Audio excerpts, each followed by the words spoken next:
Now, he simply wanted to stay by Thea's side and enjoy a leisurely life.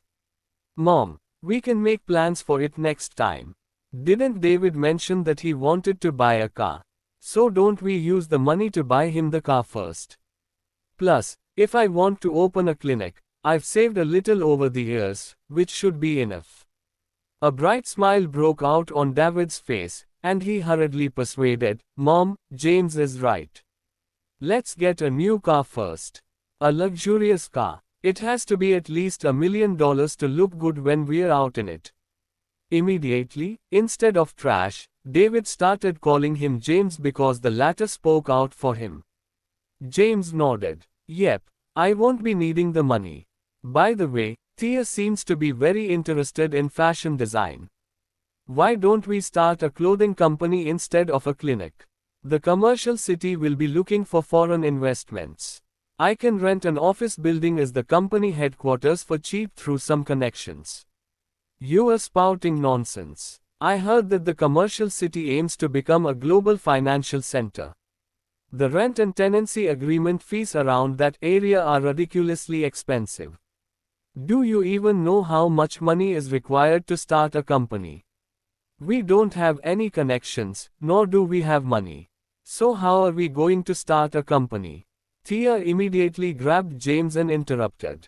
James smiled and reassured her, as for money, I'll figure something out. We can take out loans or even borrow. If it's something you like, I want to support you. Do you remember the place I took you to last time, the House of Royals? To tell you the truth, the owner of the House of Royals is one of my military comrades. We fought alongside each other through life and death situations. However, he climbed the ranks faster and reached a really high rank while I remained a normal soldier. I could ask my friend for help so these concerns won't be a problem. What? The owner of the House of Royals is your friend? Gladys' eyes widened. The House of Royals was the most luxurious villa in Kensington. It spanned an area of 30 acres and was the very definition of extravagant. The identity of the House of Royals owner had always been a mystery. Rumors were that the place was not one where you could live even if you had money. Ads by Pub Future. Yeah, he used to be my military comrade, but now he is settling some affairs abroad and had temporarily handed the House of Royals to me. Thea, I want to hold our wedding there and make you the happiest bride in the world. James nodded. Haha, all right. Before Thea could finish speaking, Gladys laughed joyfully and interrupted her. Do it. Hold the wedding at House of Royals. You better hold it soon. How about on the old man's birthday? I heard the old man is spending $30 million to rent the Kensington Hotel to celebrate his 80th birthday. We will hold the wedding on the same day in the most glamorous and grand location of Kensington, the House of Royals. We will make that egotistic old man, Lex, furious. Gladys was smiling from cheek to cheek. Although the House of Royals was not James' property, it would be very impressive to be able to hold their wedding there even if it was through connections. David could not suppress his doubt and asked, You're not joking, right, James? You were talking about the House of Royals, which is 30 acres big, the most luxurious and extravagant place in Kensington. The Grand Villa rumored to be more than $3 billion. Yeah, Thea has been there before. That's the one I'm talking about right now, James nodded and replied. Do you really have such connections, James? Who is your military comrade? I was a soldier in the Southern Plains, and there was another person who went with me. He is the Black Dragon of the Southern Plains, the commander of the million-soldier Black Dragon Army. His existence is on par with the Blight King. The Black Dragon is the owner of the House of Royals. The commander takes good care of me and even allowed me to reside in the House of Royals temporarily. PFFT, the Black Dragon. David immediately lost his interest in the topic. He simply thought that it was a lie. Thea rolled her eyes and said, You are going overboard with your lies. How could you be in such a bad position if you really know the Black Dragon and he's looking after you? You even had to ask me for cigarette money. Ads by Pub Future. Right. That's not how you boast about yourself. Do you know what people outside are saying about you? They say you asked your senior to use his connections so you could borrow a car to pretend to be wealthy. The driver, your senior, and you will be in deep trouble when the car's owner returns. Just wait. You are going to be in for a beating. Alyssa sneered. Gladys had also heard of the rumors. James, is what they say about you true? Will you be punished by law when this man returns? Gladys asked worriedly. James had nothing left to say. He claimed to be military comrades with the Black Dragon, but already no one believed him. It would be even more unbelievable if he announced that he was the Black Dragon. Since they would not believe him, it was best he kept it hidden for the time being. Mom, it's not that serious. At most, I'll have to write a self-reflection report. Besides, I've been a soldier for 10 years and saved my boss's life before. We've also got a solid friendship, so borrowing his car isn't really a big deal. He scratched his head and explained. Gladys sighed in relief and patted her chest. That's good. By the way, is it really possible to hold your wedding at the House of Royals? It wouldn't cause any trouble, right? It's absolutely possible. The House of Royals is the Black Dragon's residence. He is abroad for some business right now and won't be coming back anytime soon. Plus, I really am acquainted with him. We even went on a mission together about 8 years ago. Even though it was a long time ago, he is very loyal. He always agrees to his soldiers' requests as long as they aren't too overboard. You can ask around if you don't believe me. He has a reputation of valuing and taking good care of his soldiers, James reassured them. Knock, knock, knock. Suddenly, the sound of knocking came from the door. Howard's family showed up at the door with a new share transfer agreement. Lex had taken out 20% of the family shares and offered it to Benjamin's family. He also ordered that Howard give up his position as the executive chairman and that Benjamin's family must forgive him. Thea had to be invited back. Otherwise, Howard would be kicked out of the Callahans. Therefore, he prepared gifts and showed up at Thea's house again. This time, not many people accompanied him. Only Howard's direct family, Jolie, Tommy, and Megan came with him. All four of them held gifts in their hands. Howard gently knocked on the door. Thea's family was chatting over dinner. David, go open the door, Gladys ordered. Okay. David put down his utensils and headed to open the door. Ads by Pub Future. Seeing that it was Howard's family, he immediately welcomed them with a smile.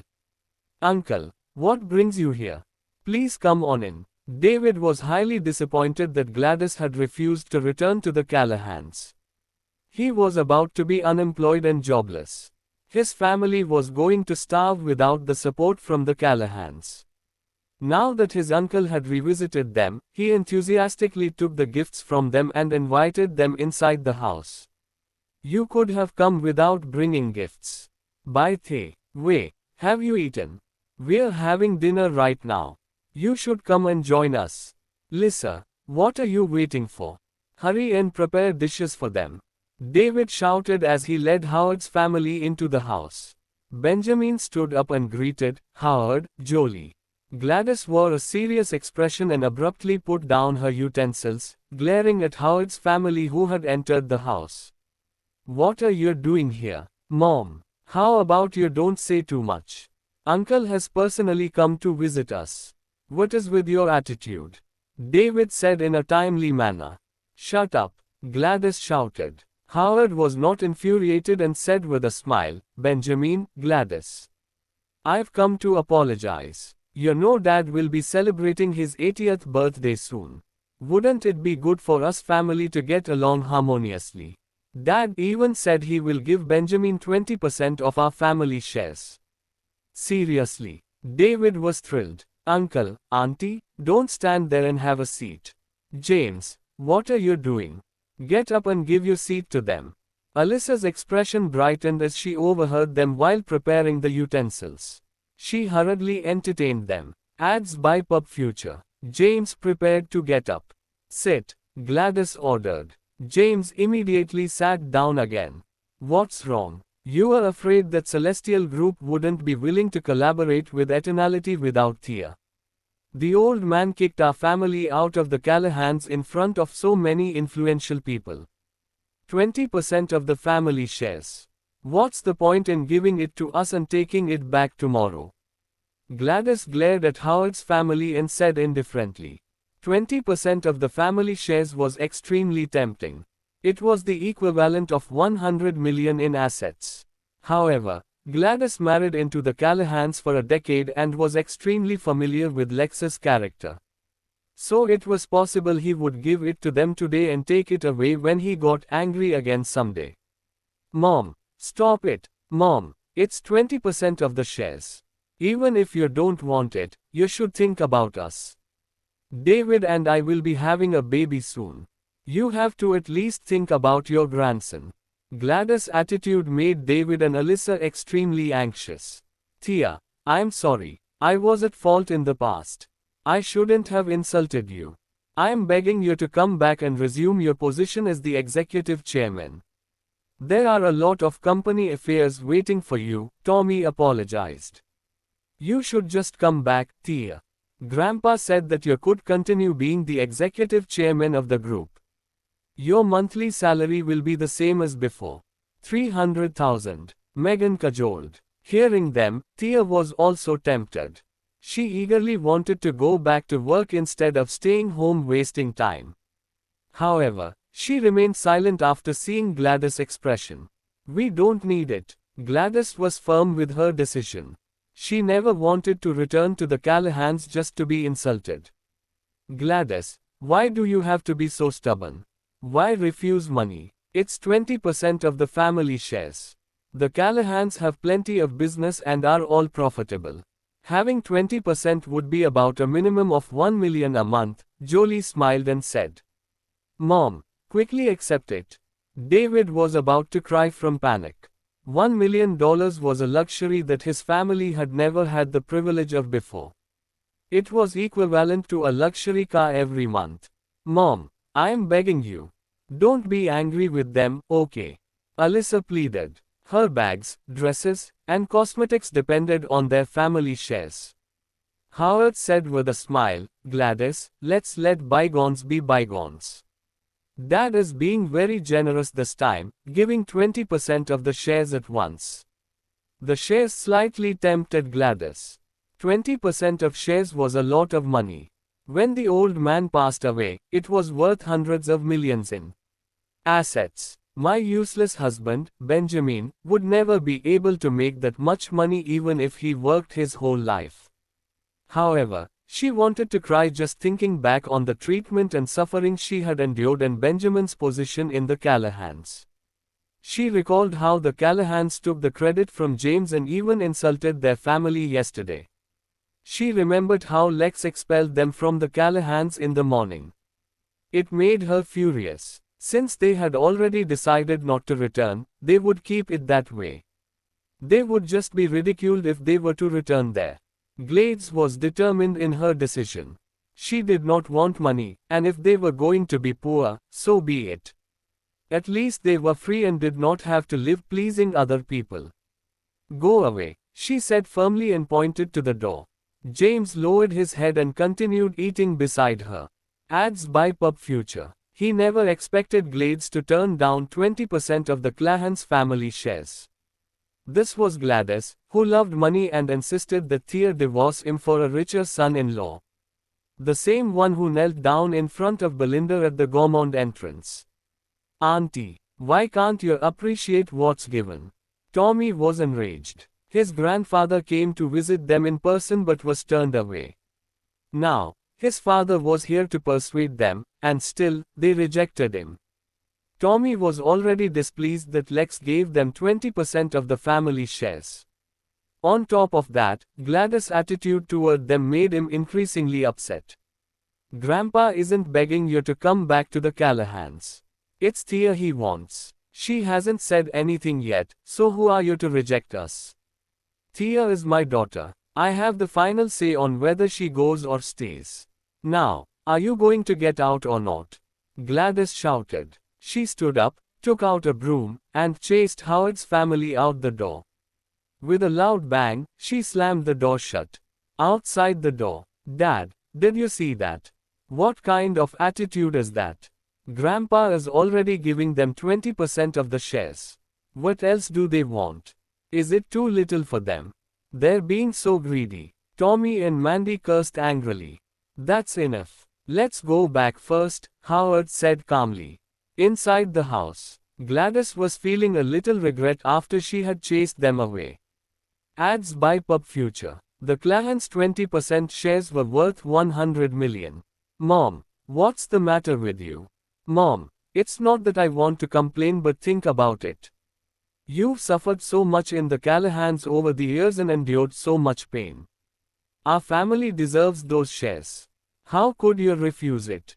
Even if you're not thinking about yourself, at least think about my future." David and Alyssa grumbled. "All right, stop complaining about Mom. Grandpa and Uncle have always looked down on our parents.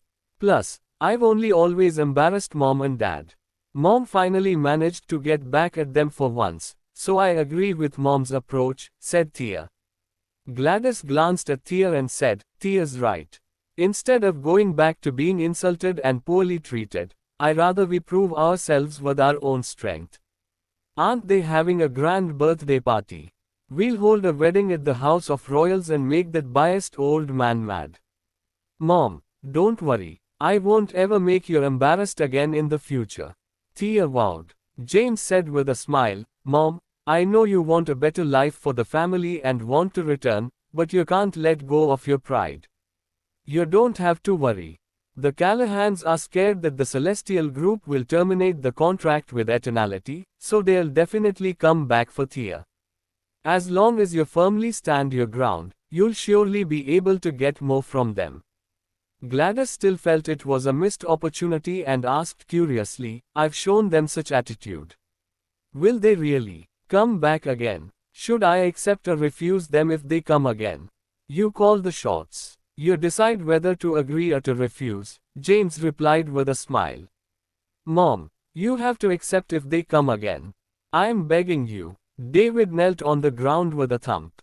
"You incompetents. Look at James. Although he is poor, he has integrity. Look at yourselves, throwing your dignity out the window just for a little bit of money. Didn't you do the same in the past?" David stood up and muttered. "What did you say? I dare you to say it again." Gladys stood up, and her voice raised to 80 decibels. She tugged David's ear and said furiously, "You're growing bolder and bolder, aren't you? Mom, calm down. David is also just thinking of everyone.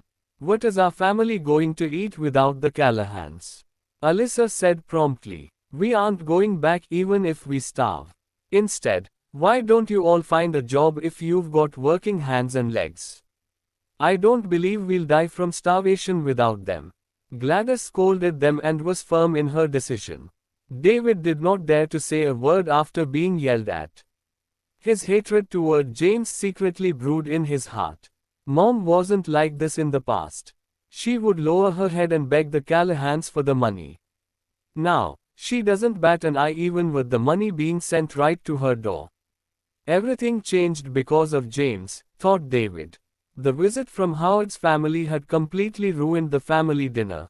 After dinner, the family sat on the sofa and watched the replay of the Blythe King's succession ceremony while James cleaned the dishes in the kitchen. David approached Thea and whispered, "Thea, you have to persuade Mom. It's all money. Do you know what 20% of the family shares means? On top of that, Grandpa is giving you back the position of executive chairman. Do you know how much authority you'd have? Aren't you aware of how much money our uncle took in secret as the executive chairman these past few years? Tommy doesn't even work but drives a car worth more than $1 million." David was extremely jealous of Tommy. Ads by Pub Future. They were all from the Callahans, yet there was such a huge difference between them.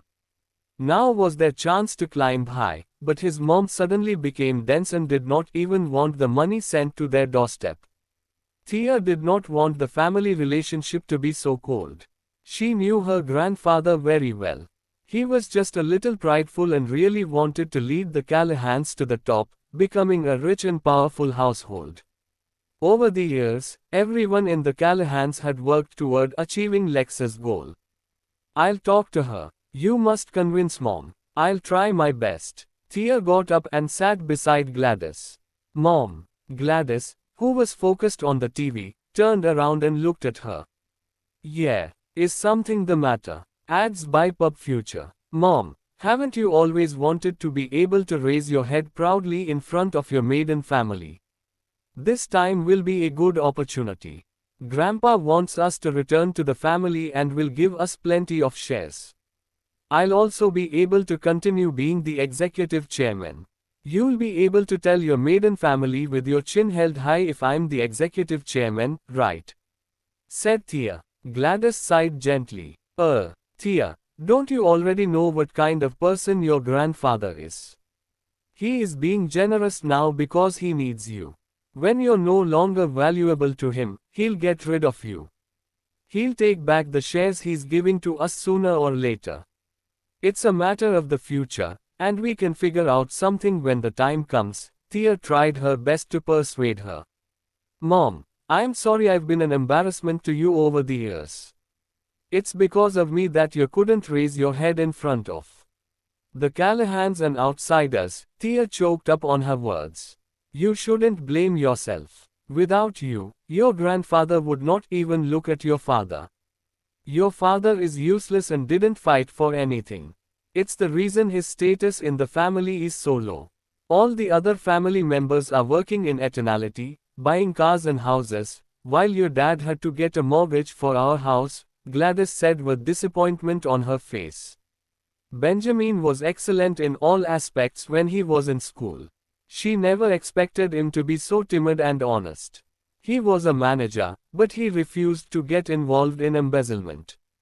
Mom, let's go back. James finished washing the dishes, and he overheard the conversation when he walked out of the kitchen. You don't have to be so anxious, Thea. The Callahans are begging you right now. Since Mom and Dad have always been disrespected in the family for all these years, this would be a good opportunity to take back what is rightfully yours. You talk too much, trash. I'm warning you, James. You shouldn't be interrupting our family affairs. David cursed and growled. Initially, David had a bit of goodwill toward James because he helped to persuade Gladys to buy him a car. Now, he only had hatred toward him. James sat down, took out a cigarette, and lit it. He also handed one to Benjamin, who was focused on watching TV. Dad, have a cigarette. Benjamin took it and glanced at Gladys. Then, he stood up and went to the balcony to smoke. James was also not really bothered. He took a deep puff and exhaled the smoke through his nose. Since you want to fight for some benefits, you might as well get a little more. Trust me, Mom, when they come back again, you should directly ask for half of the Callahans' shares. You can go back if they agree, and if they don't, then you don't go back, James said indifferently. What kind of nonsense is that? Do you know how big the Callahans family business is? Do you even know how much 50% of the family shares is? David rebuked. James, don't add on to the mess, Thea scolded.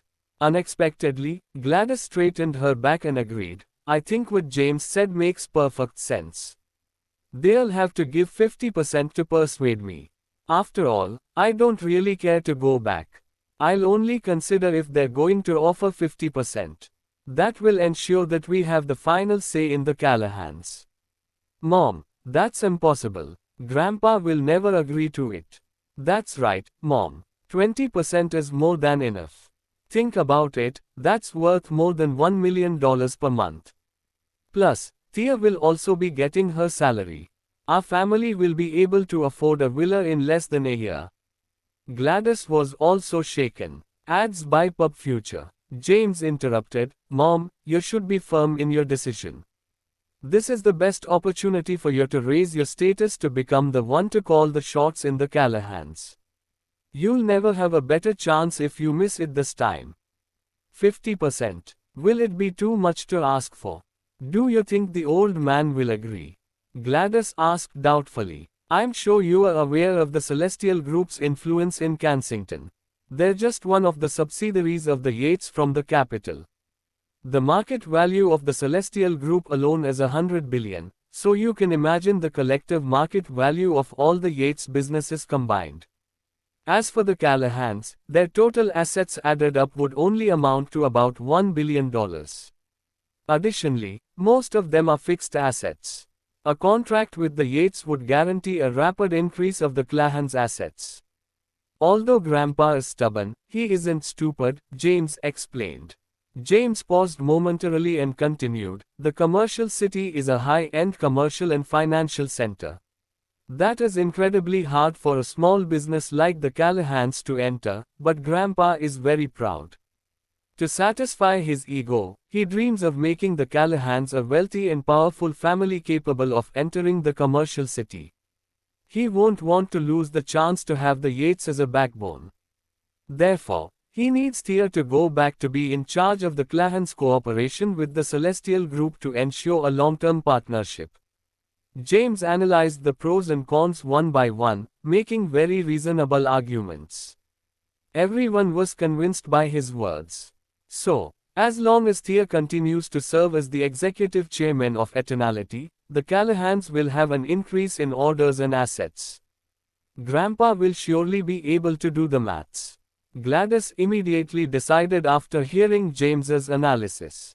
Ads by Pub Future. Alright, then, we will ask for 50%. You are the best son-in-law in our family's Sevilla. Our family would not be disrespected and have no status if Benjamin had brains like yours. James smiled lightly, whereas David threatened, I hope your advice is useful, or else I won't spare you if we lose the 20%. After trying to intimidate James, David quickly turned to Gladys with a smile. Mom, seeing that we're about to get 50% of family shares and will be rich very soon, what about the car? Gladys glared at David. David quickly turned to James and motioned for him to persuade Gladys. James smiled and said, Mom, David is right. Our family does need a better car. You'll be able to have your head high when you return to your parents' house, right? Yeah, that does make sense. We'll have to buy it then. Tomorrow it is, Gladys said as she nodded. David glanced at James gratefully. At least he is quite useful. James smiled faintly. Thea cared most about her family and prioritized her family's opinion. Everything he did was to make the family a little more harmonious. He glanced at Thea and noticed a smile on her face that even she herself probably did not notice. It was a subconscious smile out of happiness. He was willing to do anything to make Thea happy. In just a few words, James had solved the internal conflicts within Thea's family. At night, Thea's room. Thea was lying on her bed and turned to look at James, sleeping on the floor. Her heart palpitated as she thought of what had happened during the day. James, is it cold on the floor? Huh. Oh, it's all right. James was deep in thought about the moonlit flowers on Cliffside's edge and Black Rose when he suddenly heard Thea's voice and replied instinctively. Then you can continue sleeping on the floor. Thea turned around angrily. She initially wanted to let him join her in bed, but James was extremely dense. Oh, Thea, I'm really cold. James suddenly realized and pretended to tremble. However, Thea simply threw him a blanket.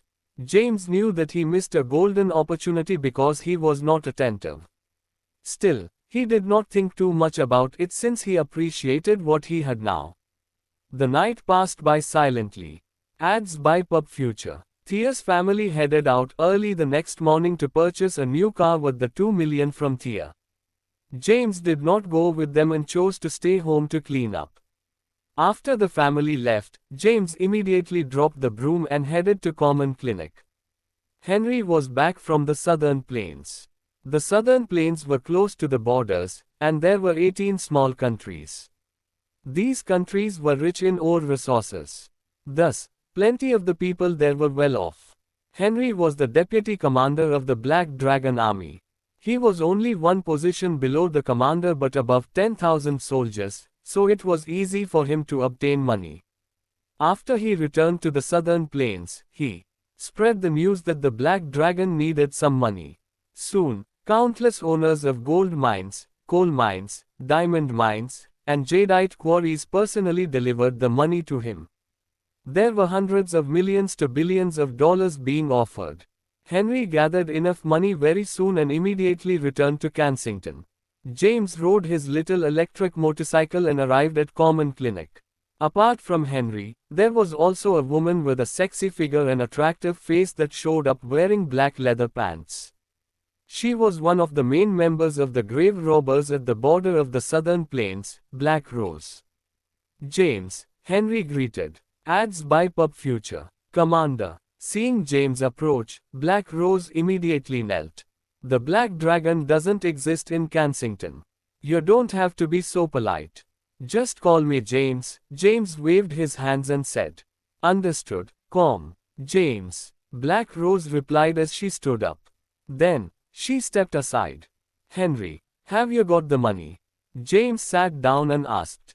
Of course. I shared the news that the mighty Black Dragon needed money, and those rich businessmen came to deliver the money to us personally, Henry said with a smile. All right. Since we've accepted their money, don't forget to instruct the others to take care of them. Go ahead and help them with anything that is within our power. James nodded. I've already relayed the order. What should I do next, James? James fell deep in thought. He wanted to purchase the commercial city, but since he and Henry had special identities, it would not be easy for them to run the errand personally. He cast his gaze toward Black Rose. Black Rose's body trembled, and she could not help but kneel when he glanced at her. What are you doing? James frowned. Quote, you are looking at me all weird, and now you are asking me what I'm doing. Black Rose was taken aback and thought to herself. However, she did not dare to say it to him. Commander, I'll accept your punishment. Who said I'm going to punish you? Speak on your feet. Black Rose stood up and lowered her head, not daring to say a word. Black Rose, what's your real name? Asked James. My real name is Scarlet Brooks, Commander, Black Rose replied honestly. All right, Scarlet. I would like to purchase the commercial city in Kensington. You'll be in charge of it. Henry will assist you behind the scenes and prepare everything for you so you can purchase the place at the lowest price. All you will have to do is attract foreign investments and transform it into a top-tier financial center. Understood. Scarlet nodded, not daring to refuse his order. Henry, I'm all ears, James. Inform our men in the southern plains to investigate the ancient tomb of the Prince of Orchid Mountain and the mastermind who hired the Black Rose gang to raid the tomb. Also, find out the identity of the murderer who stole the treasure and whether it was a Black Rose gang member or someone else, James instructed. Henry nodded and walked out. Taking out his phone, he called the Southern Plains headquarters and ordered them to use all available connections to investigate. James looked at Scarlet again. She had her head lowered, and her body trembled slightly. Sit, don't be so restrained. He pointed at a chair. I don't dare to. Scarlet was scared to the point of tears. The man before her was the Black Dragon that swept 18 countries at the borders and commanded the million-soldier Black Dragon army. She did not dare to sit in front of him. I already told you. The Black Dragon doesn't exist in Kensington. I'm only James here. Ads by Pub Future. Okay, James. Scarlet parted her trembling lips and uttered his name. Then, she sat down. Tell me what happened at the ancient tomb, James inquired. Okay. Scarlet nodded and explained. About 3 months ago, they received an employment payment and a map to rob an ancient tomb. After that, they spent a month researching before finally entering the ancient tomb. They went through a series of traps and arrived at the depths of the ancient tomb. Inside a crystal coffin, they found an ancient box with a key. Suddenly, all their electronic equipment malfunctioned, and their flashlights failed. Soon, screams could be heard in the dark. She was the closest to the ancient box and saw a figure approaching the crystal coffin. Panicking, she quickly picked up the box, but it was snatched from her. She managed to pull out the key inside the box. Shortly after retrieving the key, she was shot. She had no time to think and quickly escaped the ancient tomb with the key. Even since it happened, she had been trying to track down the person who snatched the ancient box. Ads by Pub Future. She found some clues and traced them to Kensington. I don't know who this murderer is, but he was extremely strong. I would have definitely died in the ancient tomb if it weren't for my nimble and quick reflexes. James listened carefully and tried to analyze the truth of her words.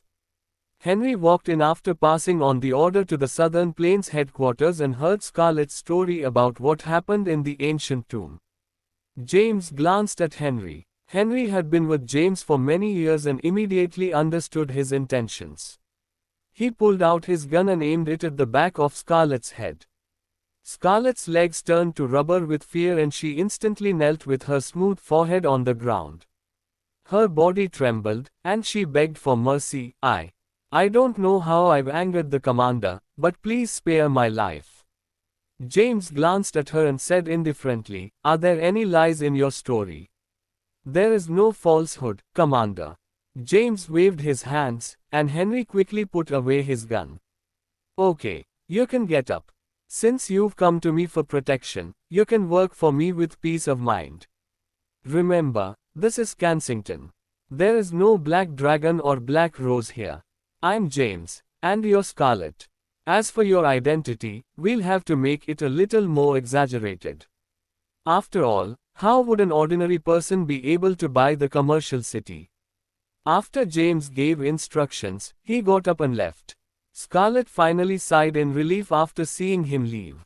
Her smooth forehead was bruised and bleeding, while beads of sweat covered her pale face. Henry smiled and said, "You don't have to be so nervous. James isn't as scary as the rumors make him out to be. In fact, he treats his subordinates very well. As long as you work for him honestly and don't betray him, you'll be fine. However, if you do betray him, the consequences will be." I understand.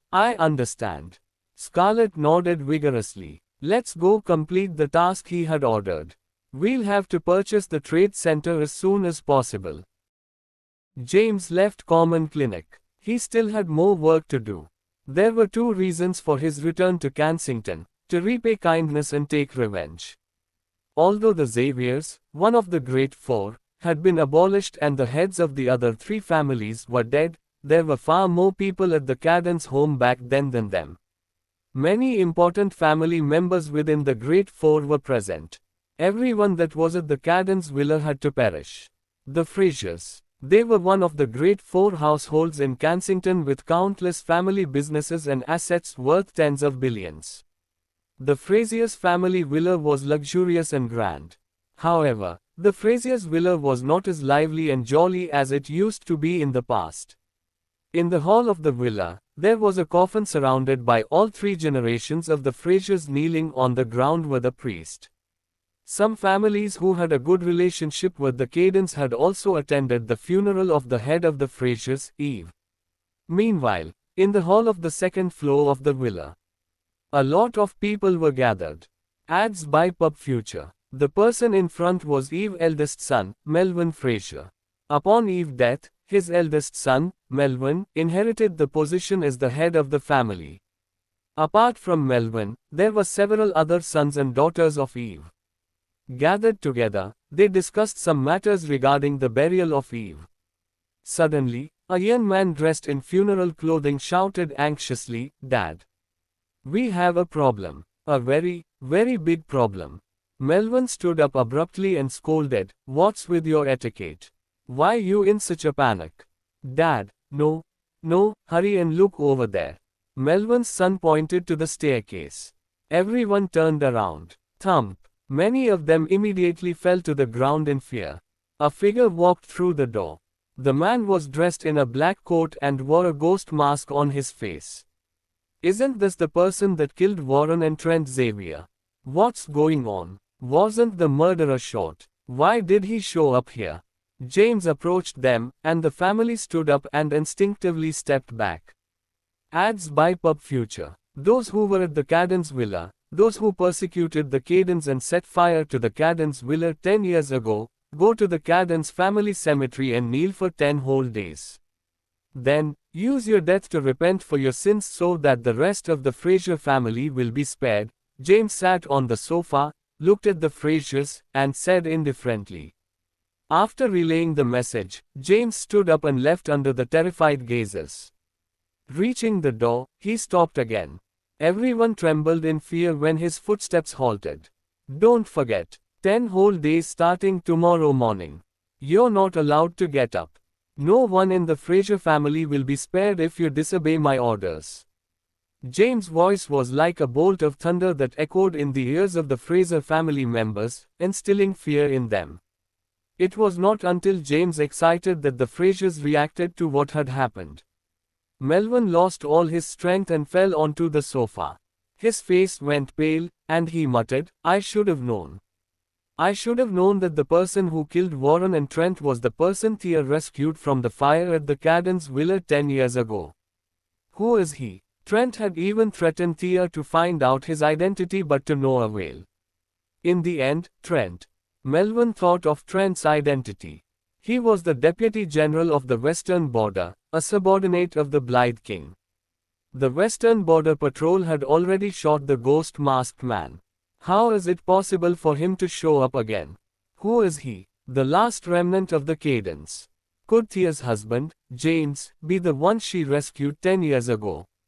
Melvin recalled that 10 years ago, Nicholas had a son also named James. Impossible. Melvin shook his head and denied the idea. Thea's current husband is a retired soldier with no money and power. Dad, what do we do? Dad, what happened 10 years ago? Are the Great Four related to the fire that engulfed the Cadence family 10 years ago? The Fraser family members cried out. This guy was a grim reaper. He said that he was not going to spare anyone. Did that mean he was going to kill all of the Frasers?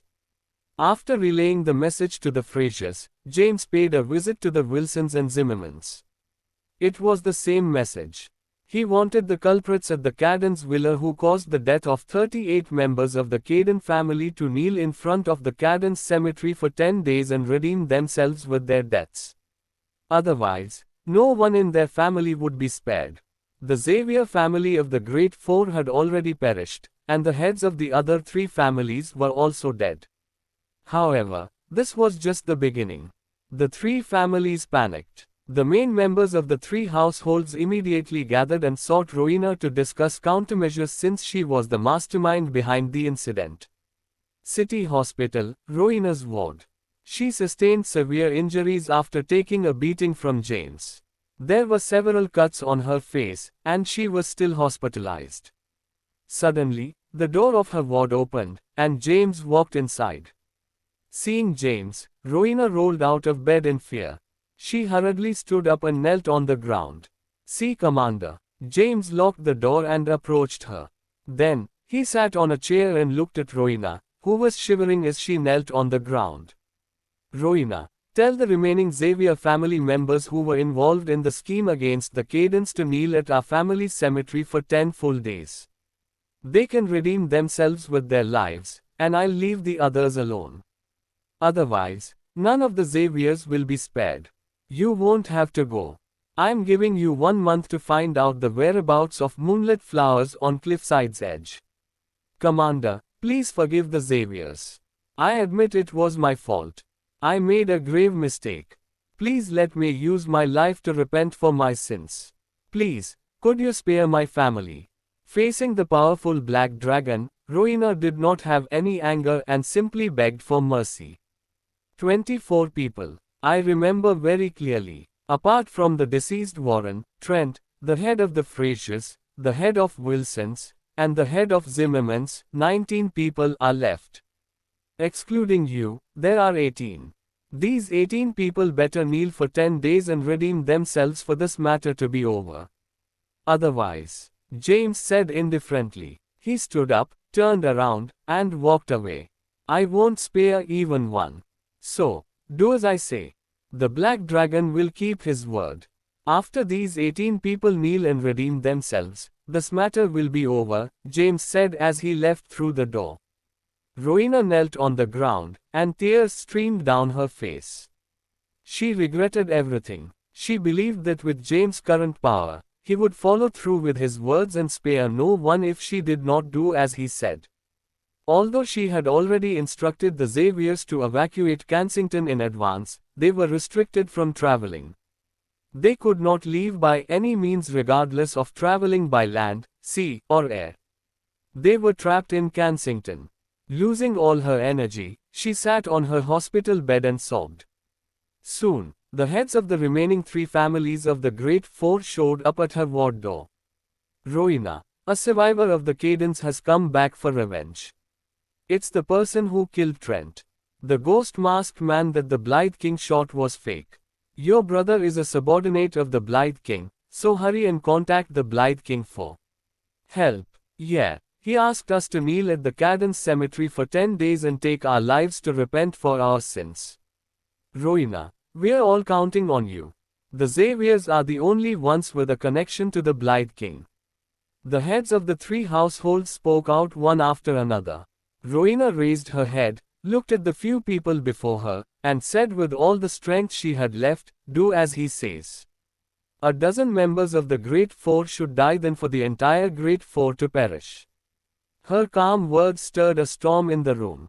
What? The 3 heads were completely dumbfounded.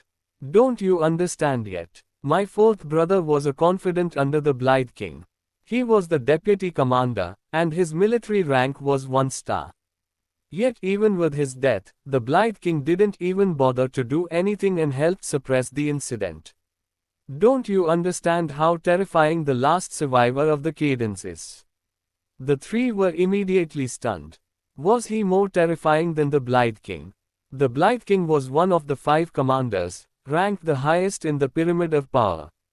Who could be more terrifying than the Blythe King? The 3 of them were puzzled and could not figure out who was the survivor of the Cadence. Rowena ignored them, took out her phone, and called her brother, Hector. Hector, bring everyone who was at the Cadence Villa back then and kneel in front of the Cadence Cemetery for 10 full days. Otherwise, none of the Xaviers will be spared. The people involved in the Cadence Parish were core members of the Great Four, and ordinary family members had no access to such secrets. After the Cadence were destroyed, the Great Four never mentioned the incident. However, some rumors spread outside. Some people claimed that Nicholas took his life out of guilt. He ignited the fire in the Cadence Villa and attempted to redeem the sins that he had committed with the flames. Some people also said that the Cadence had offended someone of authority and therefore were destroyed. No one knew the truth. However, James issued them a death notice. Kneel for 10 days and pay with their lives. How was it possible? These people were filthy rich with hundreds of millions of assets and enjoyed inexhaustible wealth. It was already impossible for them to kneel for 10 days, let alone take their own lives. The representatives of the families left Rowena's ward one after another. Hector, Warren's eldest son and Rowena's eldest brother, hurried to the hospital. Ads by Pub Future. Rowena, what's the meaning of this? What's with the kneeling for 10 days and taking our lives? Hector was flustered. Hector, don't ask. Just do as I say. Get all our brothers, second uncle, and fourth uncle to repent. A few should sacrifice instead of hundreds of Xaviers. Rowena burst into tears. She deeply regretted her actions. Everything was because of her brother, Trent. She would have never approached Nicholas and married him, nor would she have broken up the Cadence just to get the moonlit flowers on Cliffside's edge if not for Trent. As for the whereabouts of moonlit flowers on Cliffside's edge, she had no idea. The only person that knew the painting's whereabouts was Trent, but he was already dead. Rowena, what are you afraid of? Who is the survivor of the Cadence? Does he really have such immense power? Hector asked repeatedly. Kneel at the Cadence Cemetery for 10 days and then kill himself. That was absolutely impossible. No one would agree to such a condition. Rowena burst into tears. Sob. I can't tell you anything. The more I say, the quicker the Xaviers will perish. There are so many Xavier family members. I don't want them to die because of me talking too much. Hector wore a serious expression. Adds by Pub Future. He knew his sister's personality very well. She had endured so many tough situations throughout the years and had never been terrified of anything before. How scary was this man? Rowena. Let's go ask the Blight King for help. Trent was one of his confidants.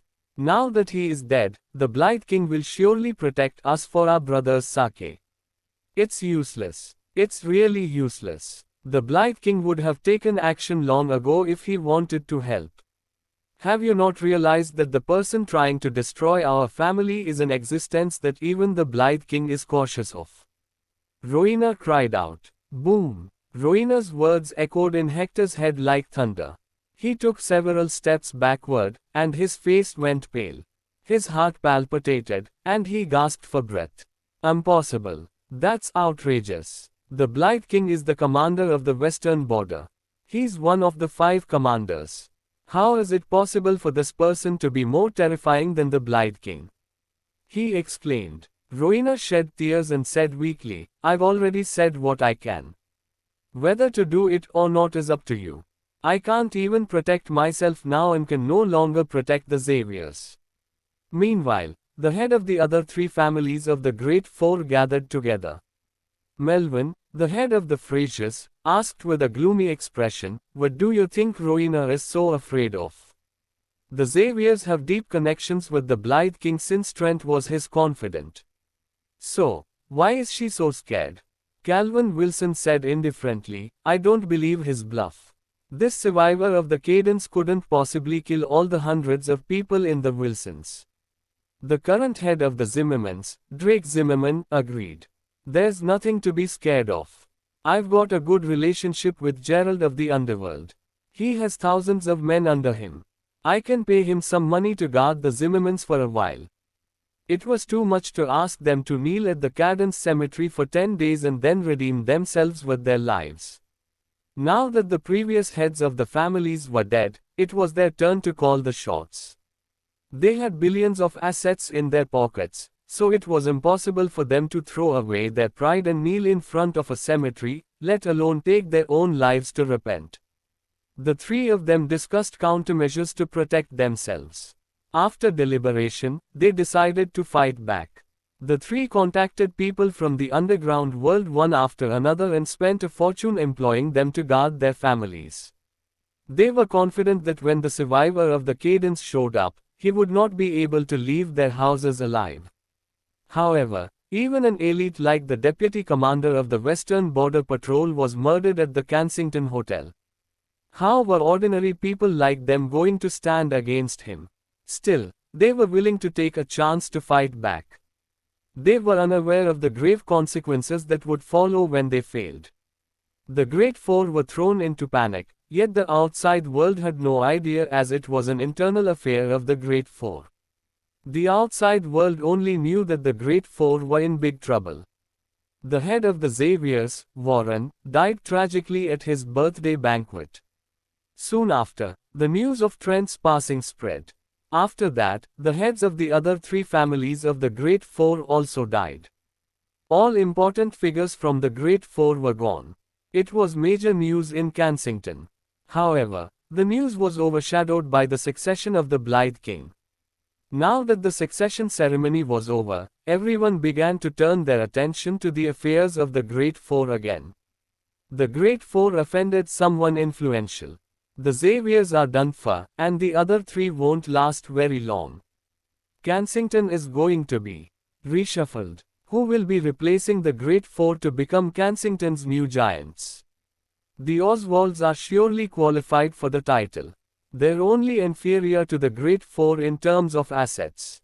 Adds by Pub Future. I think the Lewis family are strong competitors. After the succession ceremony of the Blight King, the people of Kensington began to discuss the things happening to the Great Four. Everyone wondered when the other 3 families would follow in the Xavier's footsteps. Which families would replace them as the top households became the hot topic in Kensington. Gossip and rumors began to surface. Meanwhile, James, who had notified the Great Four, returned to Thea's house and continued being the perfect homemaker, ensuring the house was properly cleaned. He was completely different from the man who went to the Great Four.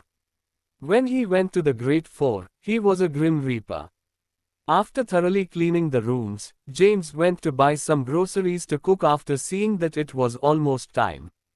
He rode his small electric motorcycle and leisurely headed toward the market while humming a song. At the same time, on the 18th floor of a building in Kensington, inside a luxurious office, a slender woman stood with her arms crossed as she stared out the glass windows, observing the panoramic view of the whole city. Knock, knock, knock. There was knocking that sounded at the door. Ads by Pub Future. Come in. The woman recollected herself and sat down on her office chair. She had a flawless face with delicate facial features. It was like a carefully sculpted artwork that was simply perfect. Chairman, I've already looked into it.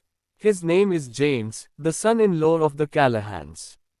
Oh, James. The woman was taken aback. The woman's name was Una Lawson, from the Lawsons of the capital, and she was in charge of the family's property in Kensington.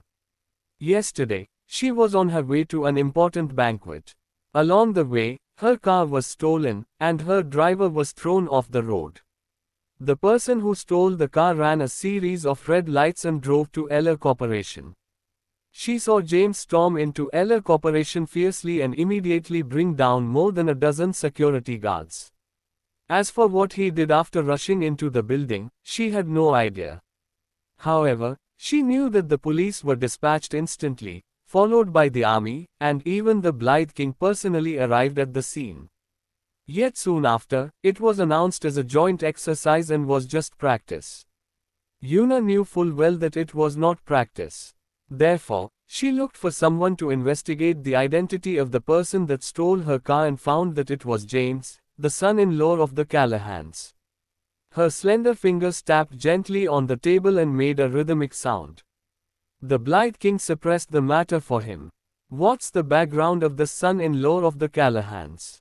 Does he have influence more terrifying than the Blythe King? Thea's family left early in the morning. Their goal today was to purchase a new luxury car. They had visited countless car dealers and tested many cars, including Mercedes-Benz, BMW, Audi, and luxury cars from other well-known brands. However, they were still unsatisfied. It was either too low for their expectations or way over their budget. Coincidentally, there was an auto show in Kensington that day. There were plenty of luxury cars being showcased. Thea's family visited the show. David's eyes widened when he saw the luxury cars on display. Whoa! Ferraris, Bentleys, Maybach, and Bugatti Veyron. David looked at the sexy and attractive model standing in front of the luxury cars on display and was envious. When will we ever be able to buy a real luxury car? A car that costs $1 million is garbage. Compared to these. Slap. Ads by Pub Future. Gladys slapped David's forehead and reprimanded him. Don't have unrealistic dreams. It's more than enough to buy a car that is about $1 million. What's the point of bringing us here? Don't think I don't know that these cars are at least tens of millions. Mom, I'm just bringing you here to see new things. It doesn't cost anything just to look, right? David said with a smile. Wow, this car is a beauty. Thea also took a liking to a red Ferrari and was immediately fascinated by it. She immediately took out her phone and snapped a few pictures. The family strolled around the auto show and took multiple pictures every time they looked at the countless expensive cars. They left after walking around for a while, simply because the cars were over their budget and it was impossible for them to afford them. Ultimately, after careful selection, they went to a Maserati store and spent $2 million to get one. After the payment, Gladys was left with only a few $1,000s on her card. She did not even have enough to pay for insurance on the car. I told you to get one around $1 million, but you insisted on getting such an expensive one. Now, we're really poor. Gladys wore a furious expression. David consoled her, saying, Mom, we will get 50% of the family shares soon. We're going to have money very soon. Let's drive it back home. I'll take you for a ride in our luxury car. Gladys' expression gradually eased, thinking that she now owned a luxurious car and could have her head held high when returning to her parents' house. After making the payment, David drove the car and brought the family around the city. Whoa, so good. This engine, David shouted excitedly as he drove the car, for fear that others would notice that he had bought a new car. Ads by Pub Future. Bang. Just within 10 minutes, David had driven too fast before the red light, and his reaction was too slow. When he braked, the car had already rear-ended. Hearing the loud bang, David's heart skipped a beat. Everyone's expression in the car immediately changed. They just bought the car without insurance and already got into a rear-end collision. David got out of the car with a grimace. At the same time, the owner of the car in front of him also got out. The chubby man was in his 40s, dressed in very simple clothing but had the temperament of someone influential. What were you doing? How could you suddenly brake? You made me run into your car. Do you know how much my car is worth? It's $2 million. David saw that the paint on his bumper was scratched, and there was even a dent on it. He yelled at the other party with a distressed expression. The chubby man silently glanced at his own car and then glared at David. With a nonchalant expression, he said, Well, my car isn't too expensive. It's just the limited edition Maybach that costs a little over $40 million. Would you like to settle it in private or by insurance? What? David was stunned for a moment. He was distracted by his own car and did not pay attention to the other person's car. Seeing the car, his face immediately turned pale in fear, and he shouted, Oh my God! Benjamin, Gladys, Thea, and Alyssa got out of the car one after another. Immediately when they saw that it was a limited edition Maybach, their faces turned pale. The person they bumped into was not someone kind either. He was the overlord of Kensington's underworld, Xander Lawrence. Xander used to mainly do dirty business. He had not even opened his mouth yet, but the brat in front of him was pinning the blame on him. Of course I'm going to brake and wait for the red light. You were following behind too closely and bumped into me. Now, you're blaming me and wronging me. Xander glanced at David's car and noticed there was no license plate on it, nor was there an insurance sticker on the windscreen. Immediately, he was thrilled. It's a new car, right? Well, you see, there's a dent in the back of my car now. It should be enough to pay me if you sell the car and top up a few million more. David's legs went rubbery, and he immediately fell to the ground. I'm so sorry, sir. Could you please forgive me? I bought this car with all my money. I have no money to compensate you. Why be so arrogant if you have no money? Xander kicked David to the ground, approached him, and began beating him.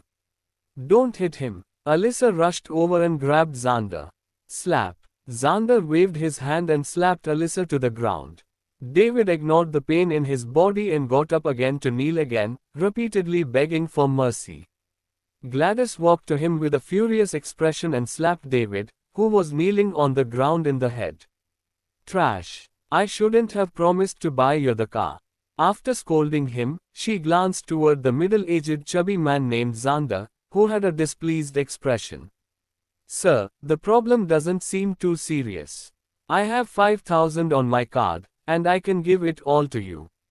Would that be enough? Gladys pleaded. 5,000. Do you know who I am? Do you think I'm that easy to blow off?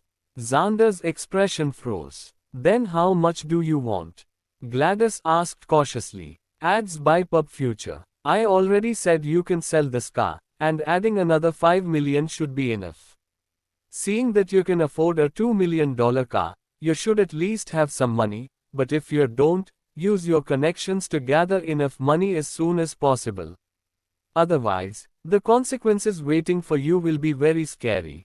Xander currently kept a very low profile, and he did not know the background of the people in front of him. He would not trouble them if they had some sort of influential connections. He used to be involved in some unclean business in his earlier years.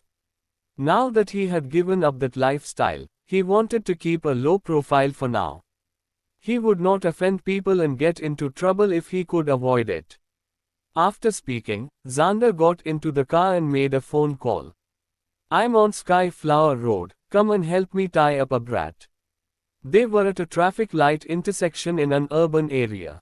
Now that there was a rear-end accident, a traffic jam was inevitable.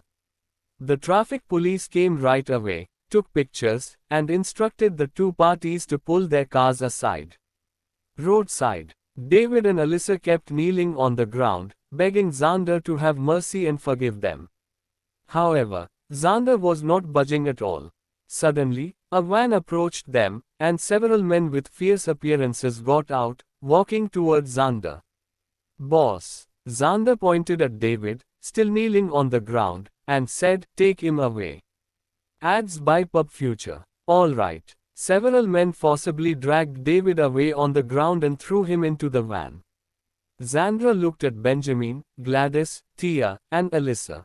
"Before midnight, bring 8 million to the Prosperous Dynasty to ransom him, or else you can wait to collect his body." "Mom, what do we do? Think of something, quick." "Wah, wah." Alyssa sobbed anxiously. Gladys was completely at a loss. Tia was also anxious and took out her phone to call James. James had just bought groceries and was cooking at home. After receiving her call from Tia, he immediately asked, "Tia, are you coming back soon? The food is almost ready." "James, something bad happened. David got into trouble." "Huh, what happened?" "We just bought a car and went for a ride. My brother accidentally rear-ended a limited edition Maybach. I heard it was worth 40 million. David has to compensate for the damages, but we didn't buy insurance for the car. He got beaten up, and they took him away. What should I do?" "Don't worry. Where are you?" "I'll be there right away. I'm at Skyflower Road." "Okay, don't panic. I'm coming." James hung up the phone and turned off the induction cooker that was boiling soup. Immediately, he headed out to Skyflower Road. Tia's family was in a state of panic after David was taken away. David was kidnapped right before the traffic police, but they did not try to stop him. They were not stupid and understood that someone driving a car worth tens of millions was definitely someone of great influence. Alyssa grabbed Tia and asked hopefully, "You're the only one who can save David now. Aren't you acquainted with Alex Yates? Hurry and give him a call." I'll try." Tia was not confident. However, now that her brother was taken away, the situation was so urgent that she had no choice but to try. "Sorry, the number you dialed is temporarily unavailable." Tia called Alex, but his phone could not be connected. "I called, but it's not getting through," said Tia. "Then what else should we do?" James. "Isn't he a retired soldier? Didn't he say that he knew someone very influential? Call him to come, quick." Alyssa was about to cry and said with a sobbing voice, "I've called him. He is on the way. It'll be useless for James to come. You shouldn't be deceived by him. He wouldn't be so poor and marry into our family if he really knew someone so influential," Gladys said calmly. "What should we do then, Mom?" Alyssa cried. Gladys thought a bit and said, "I'll call Mr. Smith. The Smiths are only second to the Great Four. I told Mr. Smith that I'd introduced my daughter to him, but this matter was put aside because her face got sliced by Trent." Ads by Pub Future. Ever since Tia's appearance was restored, Gladys had contacted countless rich and influential people to try to find a good husband for Tia. Yoel Smith was the perfect son-in-law in her heart. However, many things had happened, so she had lost contact with Yoel for a while. She immediately phoned Yoel and explained the situation to him. "Auntie, I'm nearby. I'll be there soon." Yoel was eating at a restaurant near Skyflower Road and immediately drove over after receiving the call. In less than 10 minutes, Yoel appeared in his tens of millions of Porsche in less than 10 minutes. He stopped the car and got out. At a glance, he saw the family on the side of the road and Thea among them. His eyes lit up instantly. He walked over and greeted sincerely, "Auntie, Uncle, Thea." Seeing Yoel, Gladys seemed to have found their life-saving straw. "Mr. Smith, you have to help us. David rear-ended a luxury car, and that person is demanding $8 million. He said we could wait to collect his body if we don't have the money to compensate him. Auntie, don't worry, I'll take care of it. The Smith family is quite influential and is considered a first-class household in Kensington, second to only the Great Falls. I've all sorts of connections in Kensington," Yoel reassured her confidently. "All right, then let's go to the Prosperous Dynasty. Ads by Pub Future." Yoel was taken aback. The Prosperous Dynasty. That was Xander's property. "Auntie, what car did David hit?" he asked tentatively. It looks like a limited edition Maybach." Yoel took a few steps back after hearing the reply. "Did the person look a little bit chubby and dressed in very ordinary clothing?" he inquired. Yes, that's exactly how he looked." FCK, Yoel exclaimed in his heart. That was the underworld boss of Kensington. In his earlier years, he was called Black Wind Xander.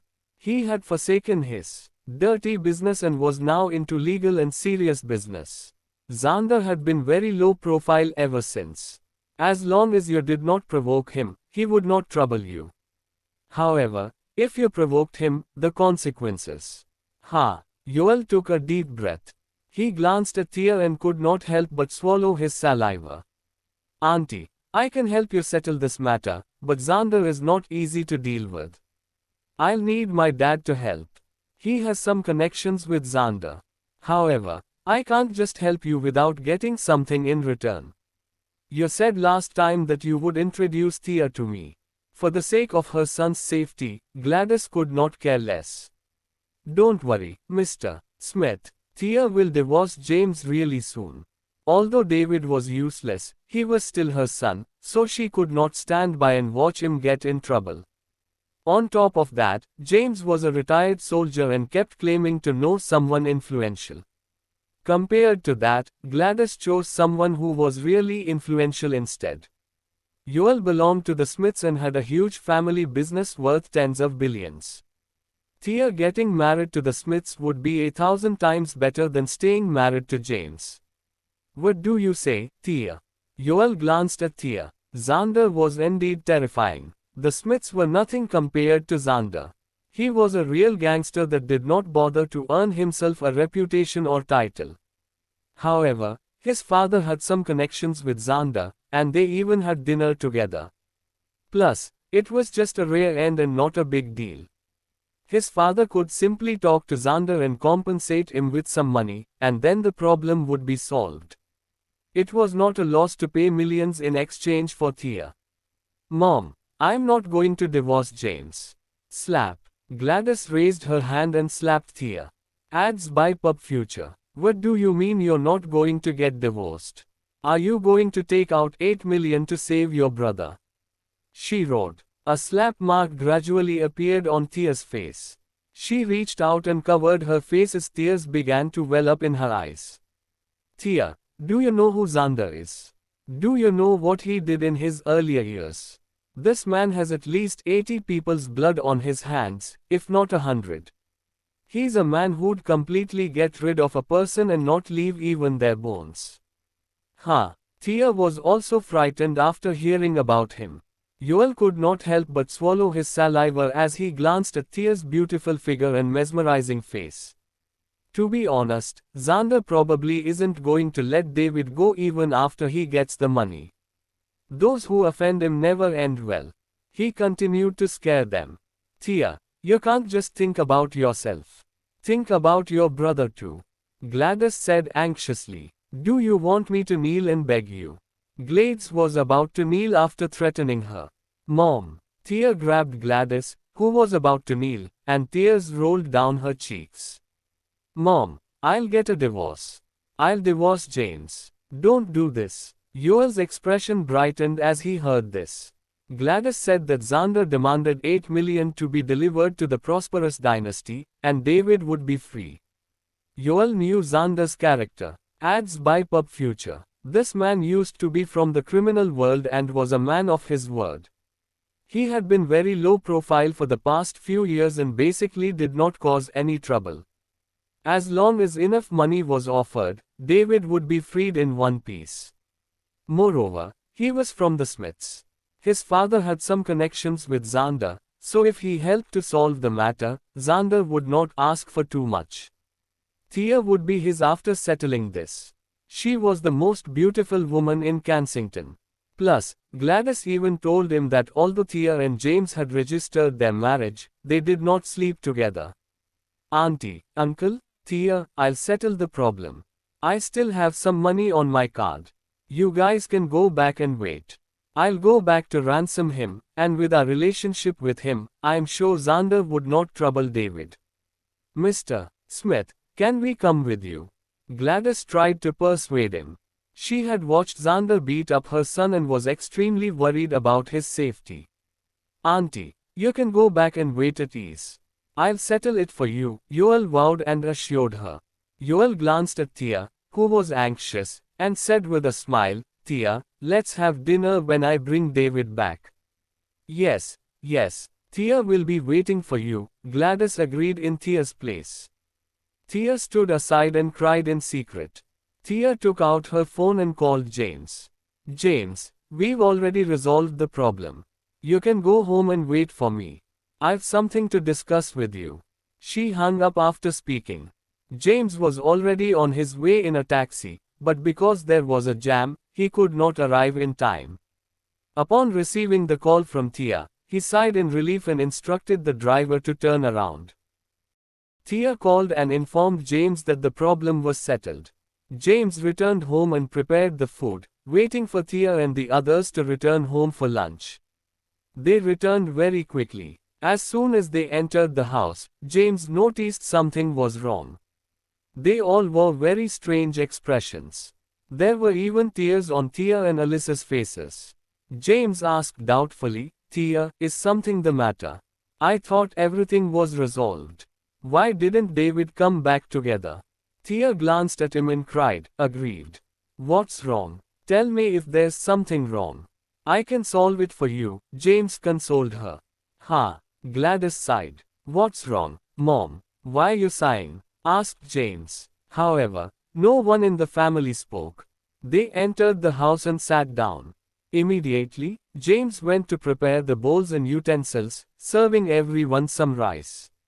Ads by Pub Future. Come, let's discuss it while eating, he suggested. James, let's get a divorce, Thea said with tears welling up in her eyes. James was taken aback by the statement and froze in place. After a few seconds, he recollected himself and sat down with a cigarette. Why? He asked quietly. Gladys said apologetically, I'm really sorry, James. Although you don't have money or influence, I admit that you are a very caring husband and have been doing the chores really well. However, you and Thea aren't suitable. Gladys had also seen James' behavior during this period. He even asked his senior for a car to take her to the military region to not embarrass her. That was the proudest moment in her life. However, Thea was too good for him now, and plenty of people were much more worthy of her. What exactly happened? Can you explain it to me? James asked again. Yet the family remained silent. Dad. James glanced at Benjamin. Benjamin looked at Gladys and saw her nodding. Then, he muttered, things went like this. Ads by Pub Future. Benjamin recounted what had happened to them. James got up and left after hearing the story. James, Thea said with a choked voice. She wanted to chase after him but was held back by Gladys. Thea, just let him go. It'll be hard for anybody to accept such a situation. He will accept it after a while. You can compensate him when you have money in the future. After all, he did cure you twice. Wah! Thea cried out in pain. She did not like Yoel nor wanted to be married into a wealthy family. James was the only person she adored. However, she chose family over love. She knew James must have despised her and her family for him to storm out like that. James left the house and took a taxi, heading directly to the Prosperous Dynasty. The Prosperous Dynasty was one of the most famous leisure clubs in Kensington. All sorts of entertainments were integrated into the bar, such as karaoke and spas. Prosperous Dynasty, basement. David was tied and hung up. After bringing David back, Xander used all his connections to investigate David's. Sir, I am sorry. Please forgive me. David was bruised all over, but he kept begging for mercy. Suddenly, someone walked in and reported, Mr. Xander, there's someone here claiming that he brought the money to ransom that brat. Bring him in. Okay. Yoel was led into the basement by several of Xander's subordinates. He noticed David tied from the ceiling and bruised everywhere from getting a beating. Immediately, his legs went weak, and he almost fell to the ground. However, when he thought about getting Thea as his after getting David out, his courage immediately skyrocketed. Moreover, there were plenty of rumors about Xander. Yoel knew that he was someone loyal to his friends and would not cause trouble recklessly. He approached Xander, who sitting on a chair, took out a cigarette, and handed it over. He bent over and smiled. Hello, Mr. Xander. My name is Yoel from the Smiths. My father is York Smith. You've had dinner with him before. Xander smiled and muttered, Ha. So you are York's son. That's right. I did have a few meals with your dad before, and we're acquainted. However, this boy is very arrogant. He bumped into me and disrespected me. People will think I'm incompetent if word spreads that I didn't teach him a lesson. Mr. Xander, he should be taught a lesson, but this brat's sister is my woman. Seeing that my father is a friend and I personally came here, could you? Xander's face darkened, and he grabbed Yoel's hair. Your father, a friend. Who does your father think he is? Even if he came in person, I wouldn't be letting this brat go so easily. I already said it'll be 8 million to redeem him. The only reason Yoel dared to come alone was that he knew Xander stayed true to his word. Ads by Pub Future. Otherwise, he would have never dared to come even if he had 10 lives. He thought he would not have to pay the money if he gave his father's name. In order to get Thea, he would have to spend some money. Mr. Xander, calm down. Of course I brought the money. I'll give you it, but, considering my dad's relationship with you, could we maybe negotiate the amount? Yoel asked tentatively. Xander immediately let go of Yoel. Fine, I'll give you a discount.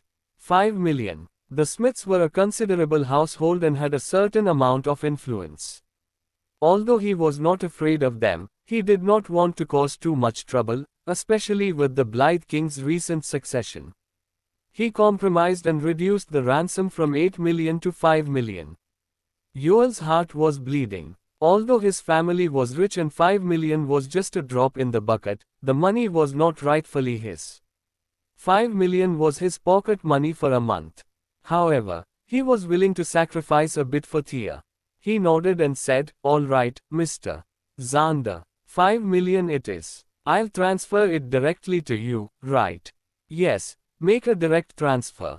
Xander nodded, then pointed to a subordinate standing beside him. You, take him to make the transfer. Okay. The subordinate nodded and led Yoel to make the transaction. Soon, Yoel returned to the basement after making the transfer. Ads by Pub Future. David was immediately released. However, he lost consciousness after being detained and hung up after getting a beating. Mr. Xander. Suddenly, a subordinate hurriedly rushed over with a flustered expression. We have a problem. Someone charged in and beat up a lot of our men. What? Xander was furious. This was the Prosperous Dynasty. Everyone knew that this was his property. Who dared to cause trouble in his territory? Who is it? Me. A voice rang out. As the voice spoke, some men with iron rods and machetes chased after him into the basement. Xander turned and saw an unfamiliar face that had beaten up his subordinates. Some subordinates kept retreating. He was at the prosperous dynasty and had hundreds of men and security guards guarding the place, yet this person could fight his way here. He definitely was not someone easy to deal with. Xander reached out and touched his weapon around his waist. He was furious and said coldly, "Who are you?" He was extremely careful to get to where he was. He feared that he would offend an influential figure and accidentally ruin whatever he had fought for all his life. "James," an indifferent voice echoed. James walked into the basement. More than 20 of Xander's subordinates gathered in the basement. Hundreds of security guards and dozens of subordinates outside had already been brought down by James. "James, were you the one?" Xander was about to take David away when he suddenly saw the person walking into the basement. His face darkened, and he yelled, "Do you know where this place is? Hurry and kneel. Admit your mistake and beg for forgiveness." James approached them and immediately threw his leg at Xander. Immediately, Xander flew several meters away and fell to the ground, groaning in pain. He had broken some bones when he landed and could not get up. Xander did not act recklessly. He was from the criminal world, so he caught a few clues from James' attacks. This man was definitely a trained soldier from the special forces. "James, right. I've had no grudges with you recently, nor have we crossed paths. So, what is the meaning of this?" He stared at James. James approached him one step at a time. Xander reached for his weapon behind his back and stepped backward. James took a seat in Xander's chair and lit a cigarette. The huge basement was immediately silent. There was only the sound of his lighter. "Ads by Pub Future. Kneel," James roared. His voice sounded like thunder that echoed in Xander's ears, causing his eardrums to tingle. James had a very strong aura that exuded from his body. He radiated an oppressive and murderous temperament.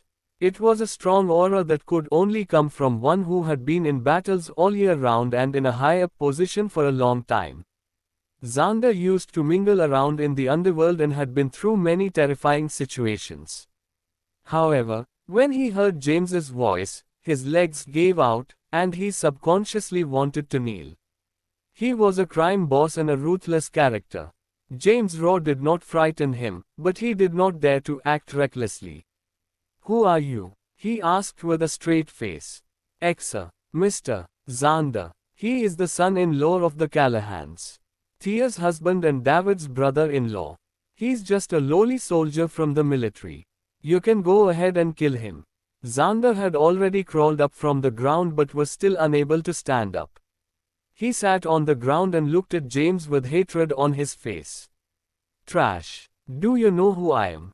I'm Yoel Smith, and my father is York Smith. Do you know the person standing in front of you? He is the infamous Mr. Xander." James glanced at Yoel, who was sitting on the ground. His eyes were as sharp as an eagle. Yoel felt as if he was being glared at by a fierce beast and his body subconsciously trembled. His back was covered in a cold sweat from fear. Yoel Smith. This was the person that wanted his wife and made Gladys convince Thea to divorce him. Whoosh! A silver needle flew out. "Ads by Pub Future." Ah! Yoel suddenly fell to the ground and rolled around in pain. He was frightened and immediately begged for mercy. "James, sorry. I made a mistake. Please, forgive me." His whole body was uncomfortable as if hundreds of needles pierced into his skin. He rolled around and kept scratching his body. However, the more he scratched himself, the more pain he felt. The feeling made him feel that living was far worse than death. He begged for mercy in fear. "James, I was wrong. Please let me go." Xander, who was beside him, was so frightened that cold sweat began to form on his forehead. What kind of methods did he use?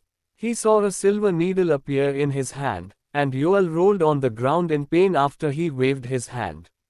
As for 20+ subordinates of Xander, all of them were frightened, and some even fell to the ground. Xander. James looked at the middle-aged chubby man. Bang! Xander immediately knelt on the ground. Mr. James, I was blind and did not recognize such an influential person. Please forgive me. Xander knelt on the ground with his hands behind his waist. Suddenly, he pulled out a gun. Boom! Gunshots rang out. However, the figure in the chair was nowhere to be seen. Xander looked up. Seeing there was no one in the chair, he trembled in fear. Where did he go? Even Xander's subordinates were looking for him. They looked up and saw a figure hanging from the basement ceiling. He had one hand pressed against the wall as if there was glue on his palm, and his entire body was suspended in midair. Everyone was dumbfounded. What kind of technique was this? James' body quickly fell. When he fell, his toe slammed right into Xander's chin. Crack! Xander's chin was immediately shattered into pieces. At the same time, his body was sent flying, and he spun a few rounds on the ground, making a pained growl. The scene scared Xander's subordinates. Despite holding machetes and electric batons in their hands, their bodies kept retreating to the corner of the wall. Staring at James, who was like a grim reaper, they all sweated profusely in fear. Meanwhile, Yoel was still on the floor, rolling and screaming in pain. By now, his body was already covered in scratches from himself. Xander's chin was shattered, and he lay on the ground, making a miserable groan. As for David, he was tied up and hung upside down for a while after being beaten. He was still unconscious and had not recovered yet. James got up and walked over to Yoel. He grabbed Yoel by his hair and took out the silver needle in his body. Ads by Pub Future. After the needle was taken out, Yoel's pain immediately disappeared. Are you the one who's interested in my wife? James tugged Yoel's hair and lifted him from the ground, asking coldly. James, no, I mean Mr. James, I was wrong. I was blind and didn't realize how strong you are. I don't dare to be interested in your wife. I don't dare. Yoel was terrified. He would never have provoked someone who dared to beat Xander. Slap. James flung his hand and slapped him. A slap mark appeared on Yoel's face. He tilted his head and vomited blood. A few teeth were also spat out. Ah! Yoel screamed in pain, and his face was twisted into a hideous expression. James threw him to the ground like an animal. Then, he walked over to Xander. He stepped on him with one foot. Sir, Mr. James, please spare my life. Xander's jaw was shattered and he could feel the piercing pain when he spoke. I really don't want to kill anyone, but you've messed with the wrong person. You can mess with me, but you can't make my wife angry. James stepped on Xander's right chest and exerted great strength. Arg! Xander screamed and his head fell to the side, losing all vitality. When the subordinates saw the scene, they immediately knelt and begged for mercy. I who was lying on the ground, trembled in fear. Ads by Pub Future. Xander. Xander is dead. James sat on the chair, took out his phone, and called the Blythe King. Blythe King, I wounded some gangsters in the Prosperous Dynasty. I also killed someone. Send someone to take care of the aftermath. Hearing James's phone call, Yoel almost lost his mind. Who the hell is this person? He's ordering the Blythe King to take care of the aftermath. James stood up and glared at David, who was still lying on the ground. He glared at Yoel and said, send him back home before he wakes up. The same thing that happened to Xander will be your fate if I hear a word about anything that happened here. After leaving a threatening message, James turned around and left. The moment he turned around, the cigarette butt in his hand fell and landed exactly on the deceased Xander. Sob. After James left, Yoel cried out. He was frightened and could not help but sob. He had never seen such a terrifying scene in his life. He was a spoiled rich kid. James had already left, but the fear in his heart would not dissipate. He wanted to take David away. However, he had broken bones and several teeth knocked out, with his mouth full of blood. He tried to stand up forcibly, but as soon as he got up, pain spread from his ankle, and his body fell limp toward the ground again. He wailed. He was afraid and took out his phone to call York. "Dad, I got into trouble. I'm at the Prosperous Dynasty. Come and save me." After James went to the Prosperous Dynasty, he visited Common Clinic. He did not immediately go to see Thea.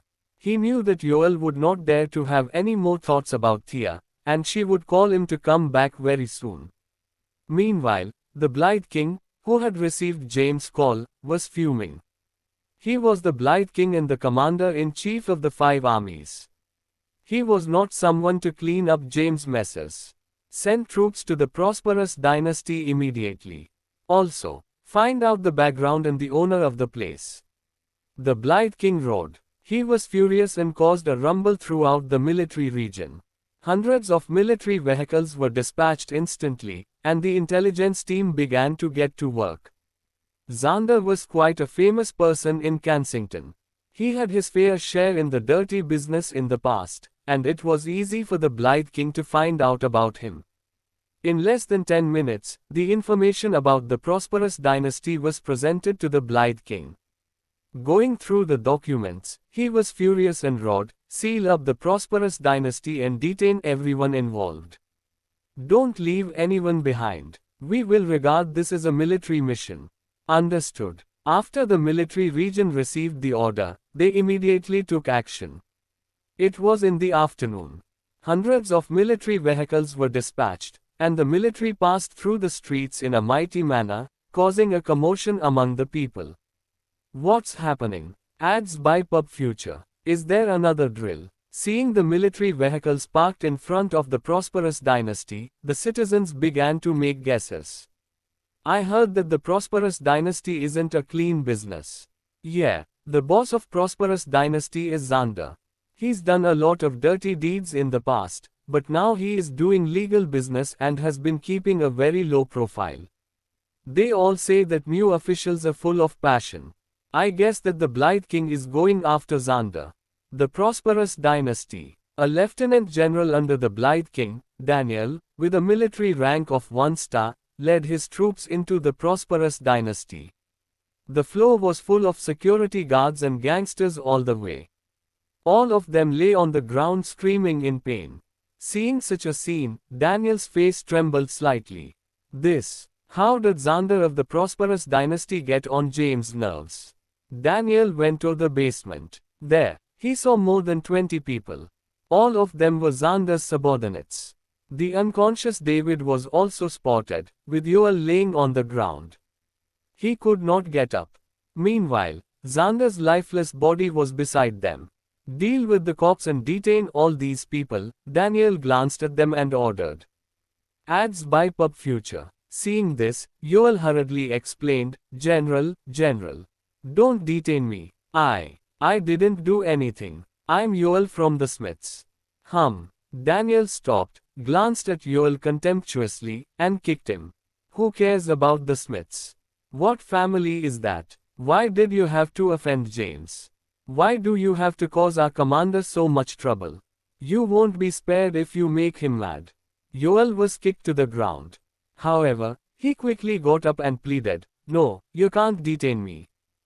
James instructed me to bring his brother back home." Yoel was not stupid. He immediately caught on and pointed at the unconscious David. "This guy is the younger brother of James' wife. He asked me to bring him back safely." Oh, Daniel glanced at the unconscious David and immediately understood the situation. Xander messed with Thea's younger brother. No wonder. Then what are you still doing here? Get out right now, Daniel cursed and kicked him again. It was due to these people who went around provoking others and ended up messing with James. Thus, the Blight King had to wipe his *SS after he caused trouble. Sob. Yoel was so anxious that he shed tears. He wanted to leave. However, he had broken bones, and even walking was a problem, let alone taking David away. At that moment, a fully armed soldier entered and asked, "General, there's someone outside claiming to be York Smith. He said his son was inside. Do I let him in?" Daniel glanced at Yoel and waved his hand. Let him in and tell him to take this piece of trash away quickly. All right.